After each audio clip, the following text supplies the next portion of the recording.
Bien-aimés du Seigneur, bonjour. Aujourd'hui, le jeudi, le 6 octobre, le thème de la rhapsodie des réalités est « Exalter la sagesse ». Exalter la sagesse. Proverbe le chapitre 8, le verset 1, qui est notre verset d'ouverture, nous dit, Proverbe chapitre 8, le verset 1 nous dit, « La sagesse ne crie-t-elle pas ? L'intelligence n'élève-t-elle pas sa voix ?» La parole de Dieu est la sagesse de Dieu, nous dit le pasteur Chris. Dans Proverbe chapitre 8, nous lisons l'appel de la sagesse. Au 18e verset par exemple, la sagesse dit « Avec moi sont la richesse et la gloire, les biens durables et la justice. » Comment se fait-il que malgré cela, il y ait plus de pauvres dans le monde?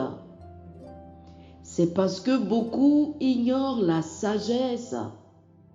Encore, la sagesse dit « Je marche dans le chemin de la justice, au milieu des sentiers de la droiture, pour donner des biens à ceux qui m'aiment et pour remplir leurs trésors. » Proverbe chapitre 8, les versets 20 et 21.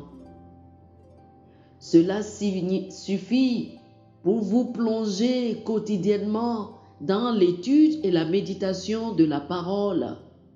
Lorsque vous prêtez attention à la parole, vous prêtez attention à la sagesse.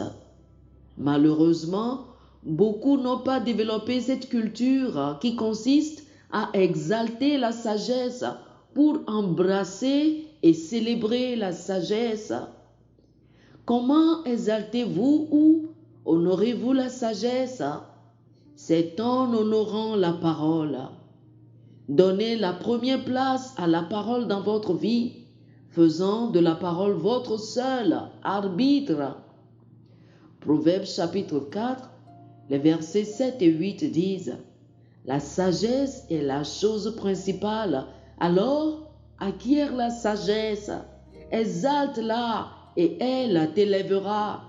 Elle fera ta gloire si tu l'embrasses. » La sagesse de Dieu, c'est-à-dire la parole de Dieu, vous amènera à une place d'honneur.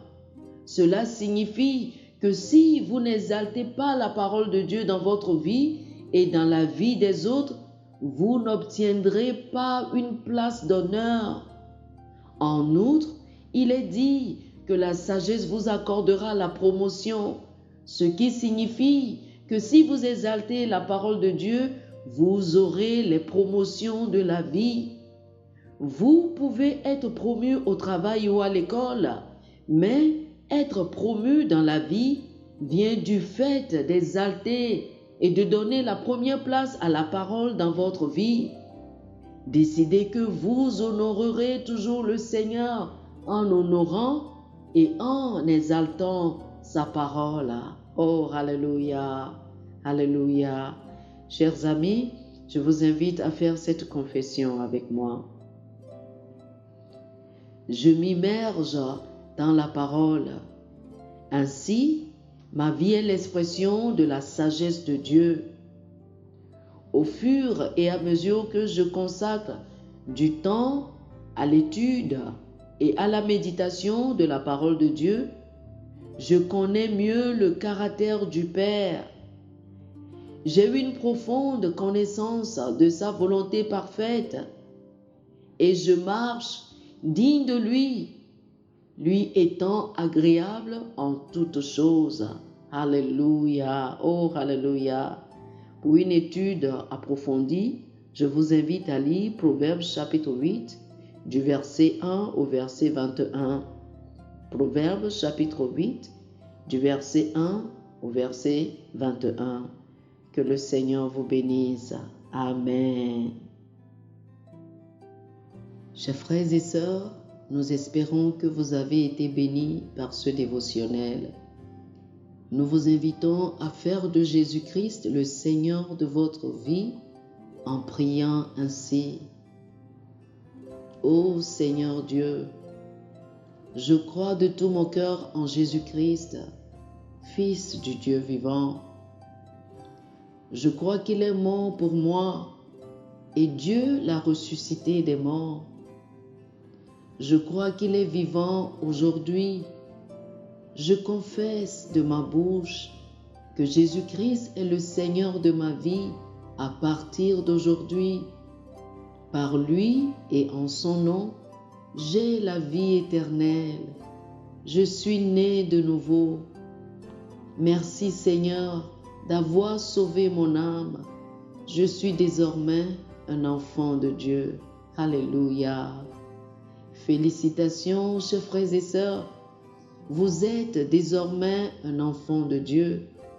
Pour recevoir plus d'informations sur comment vous pouvez grandir en tant que chrétien, ou plus pour avoir une copie de la Rhapsodie des réalités, une copie physique ou une copie électronique de ce dévotionnel, veuillez nous appeler sur le 00 228 91 74 69 79 00 228 91 74 69 79.